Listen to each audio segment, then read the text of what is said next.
Celebrity guest appearance. Beep, beep, beep, beep. It's got to come forwards a little bit more, and then I got to pull that side forwards, and then we'll deal with the. And I was in this bright red Hello Kitty Udi, which was probably my saving grace, because the cop was like, you know, it's a $600 fine, and I was like, oh, sorry, my boyfriend was supposed to put that on. I can ask my boss to do it when I get to work.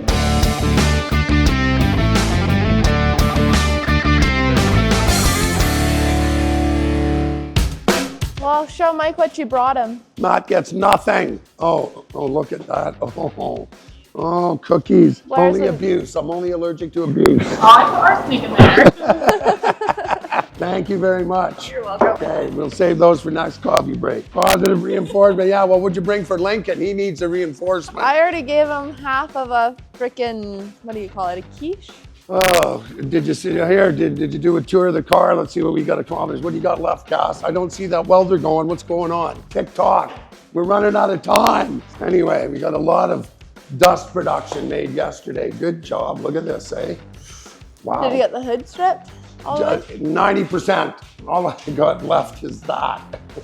That one strip, okay. I've got to cut one. I got to cut the blade just because it's too sharp angles. I don't want to grind the whole top off, so I got to make a star out of that and go gently and slowly into the wilderness. Yes, man, what a pain in the ass.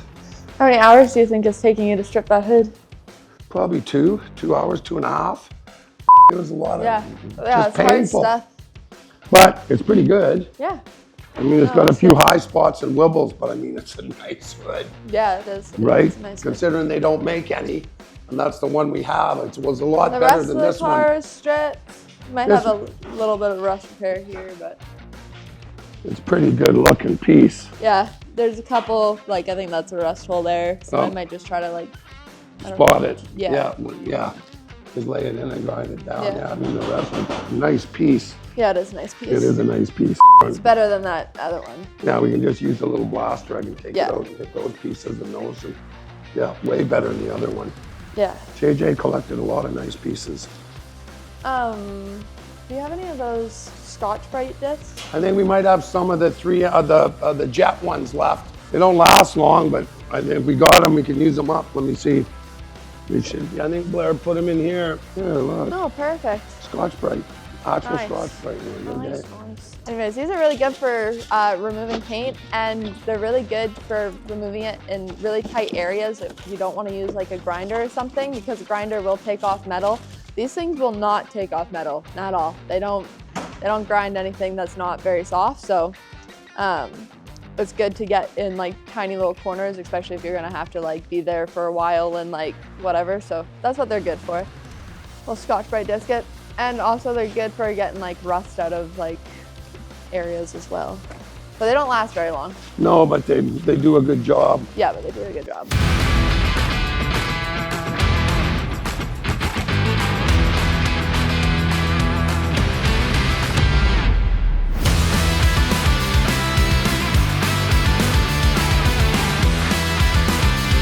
All right, so now we're gonna deal with this kind of area. There's a patch. This actually looks like it's a previous patch, and same thing, they just got pinholes in it. But I'm seeing a little bit of rust through those holes, so I'm gonna just cut this out and redo it. And then right here at the bottom where it attaches to the car, this lip is pretty rusty, and there's a rust hole here down at the bottom. I'll have to make this piece back here probably in 2 pieces. But anyways, so we're gonna deal with that and this at the same time, and get that sorted, and then we can flip the fender over.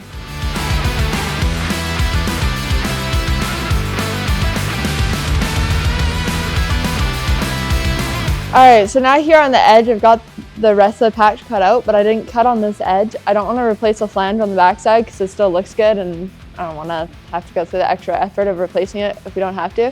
So what I'm going to do is grind this edge. Instead of zip cutting it, we just take a grinder and you grind the area you want until you see the 2 pieces of metal break apart, and then you have a nice clean edge and you don't have to take your zip cut to it. This is just an easier way to go about it.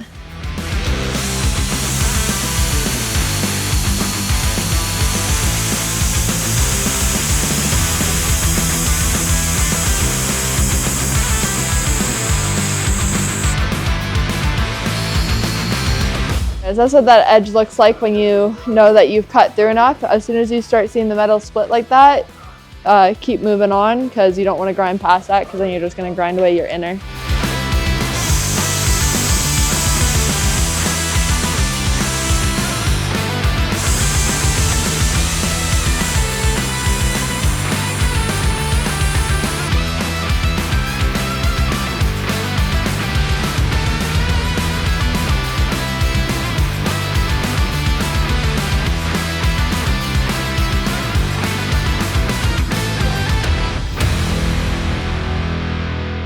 Now we try to locate the belt sander, and I'm gonna have to grind the metal in this region off because when they welded in that patch, they welded it to the inner. Which I can't get it off. All right, so I don't own one of these, but Mike does. This is called a belt sander. This one's by 3M. They're by far the best. You can get off brands of them. I don't know how well those ones work, but these are great. If you have one of these are wicked for getting out spot welds instead of having to drill them out because you can use a point here and grind off a small area. Anyways, they're phenomenal. They make things so much easier. Getting into super tight corners and stuff like that for grinding, fantastic. The only issue being is these belts don't last very long and they're really expensive. And I will say, like, lots of times when I'm grinding, I use a 40 grit disc. These come with 40 grit belts, but I find that the 40 grit belts deteriorate really fast and they don't last as long. So I always recommend just using 80 on these because the 80 cuts basically as fast as a 40 grit and the belts do last longer in the 80 grit than they do the 40 grit.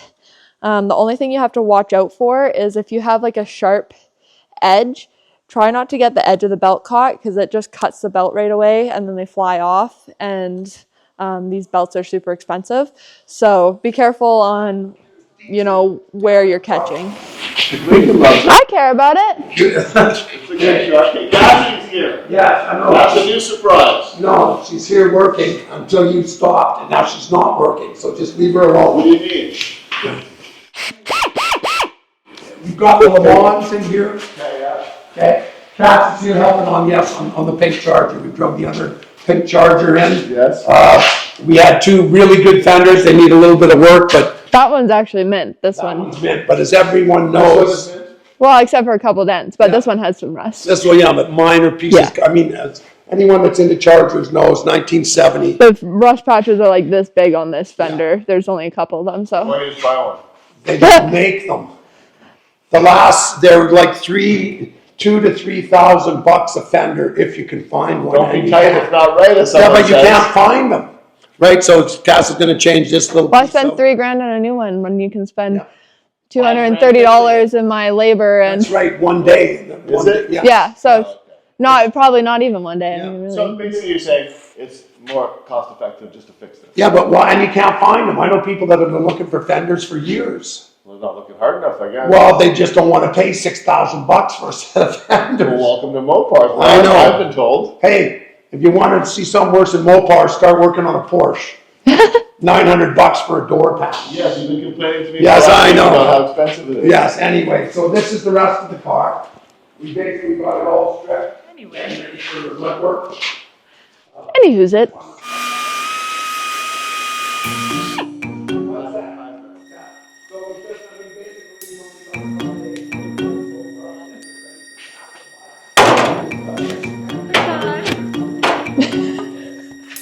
All right, now that Matt's done filming and I don't have to be quiet, let's get back to grinding this piece off. That's the one downside to filming, is you can't make any noise. Another mini spider. Die. There's a lot of spiders living in here. Another one? Maybe babies.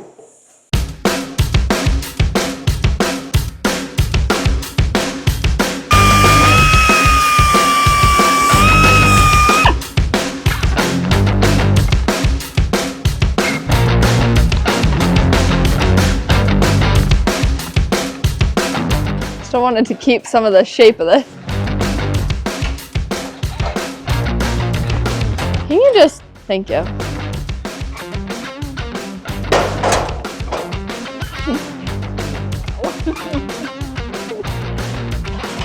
Whoever welded this patch in they also welded it to the inner. So I'm just gonna take my die grinder there and finish grinding this back off flush. And then we'll spray some primer in here and cut our new patch and weld this piece on. And then we'll move to this other inner area there.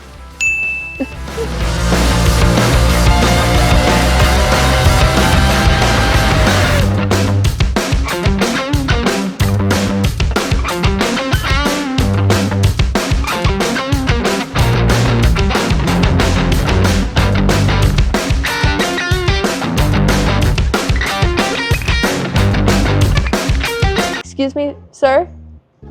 Sir, I have to weld over here. Go on. Go to your bed. You gotta, I know, that's what he does. He's like, if I don't look at you, you don't see me. Hey, Lincoln, can you go to your bed? Can you get. At least like move like 2 feet back. You do that? Okay, yeah. We'll give you a quick belly rub just for listening. You're really wet though. You're a really wet boy. I primed the back side of this guy too. Remember, you want to prime both sides of your metal so that you don't have any rust start. On the inside of these panels, I also always recommend like spraying some sort of cavity wax after it's done being painted. I know that Mike's been using the Crown Rust Protection here recently. That's a good product, but basically anything that you can do to get inside these gaps after you're done metalworking is good. I hear a lot of complaints too about cab corners and rockers, people doing new cab corners and rockers on their truck, and in like 3 years are already starting to rot out again. It is very important that you spray something behind these and try to do the best you can. Anywhere where we weld or put a patch in, we would call these in the automotive world, they're called corrosion hotspots. Anywhere we weld. So just like that patch I just took out where it started to rust, it's a corrosion hotspot because we've put in material, and then if you don't coat the back side, it's gonna rot. Anywhere where you weld, the metal can be more sensitive, any moisture, whatever. So very important that after you guys are done like painting your panels and stuff like that, you go in and you just shoot something up in there. And there's so many different products and they're really cheap. So keep that in mind as well. But yeah, we still prime so that in between all the metal is good, but I definitely recommend going in with a cavity wax after you're done because that's just gonna prolong anything from rotting away on you.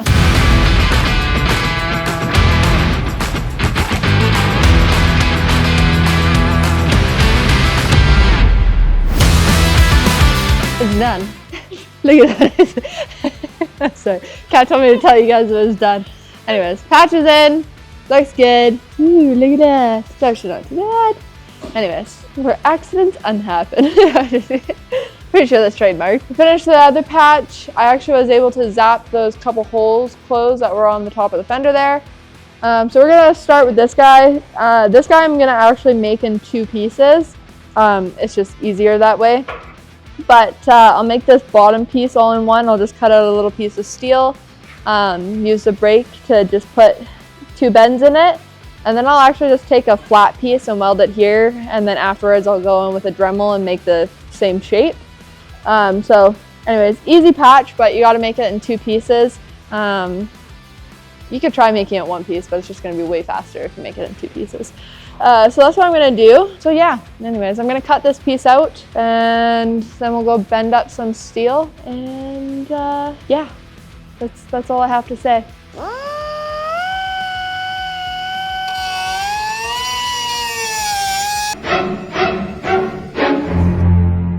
No, don't cut towards yourself anymore.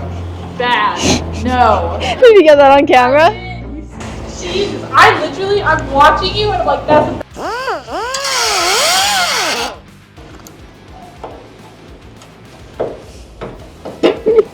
oh my god. If you knew how many close calls I actually have, you would...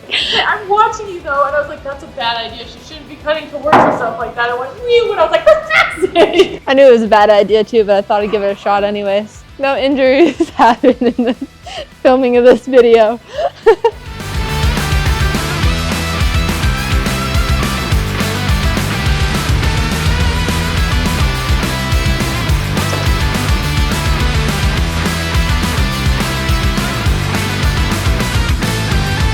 Beauty. Perfect fit. Perfect, perfect, perfect. I'm gonna get this tacked in here real quick. Knees, and it's hard to breathe.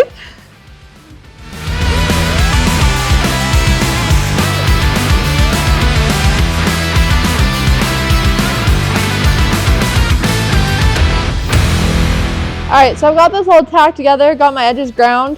So now I just gotta weld this up, and then after it's welded, I'll probably deal with this later, honestly, but then we can just bevel out our hole here. And we'll weld this up. Alright, got this piece welded in. So yeah, now we're just gonna hit it with a grinder. And this patch will be done, and we'll move on to the next one.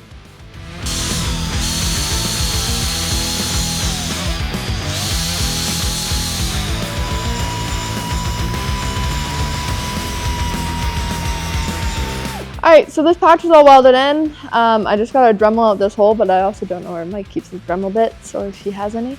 So that's gonna be a tomorrow meet issue, but the patch is welded in, so I just need to recut the hole. And the only thing we have left to do rust repair wise is on this lip. Just like I did this bottom piece of the bracket, I gotta do this in the inner fender lip, touch up some of these other pinwheels that this guy left behind, and then this fender will be done. I was hoping to get further on this today, but Matt was doing some filming and we had to shut down, and then we had some meetings we had to get accomplished today. But anyways, we'll wrap up this fender tomorrow, and yeah, that's about it. And then I'll hammer out the dents, and then this one's done, and then just gotta get rolling on some Bondo.